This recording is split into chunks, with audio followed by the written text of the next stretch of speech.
Jogja memang istimewa. Walaupun libur Nataru kemarin Jogja macet parah, ada culture shock yang masih terjaga sampai sekarang.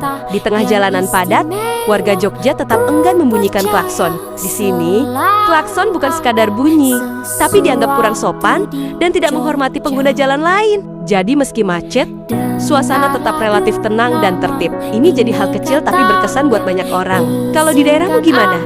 Masih sabar atau klakson jalan terus? Tulis pendapatmu di kolom komentar.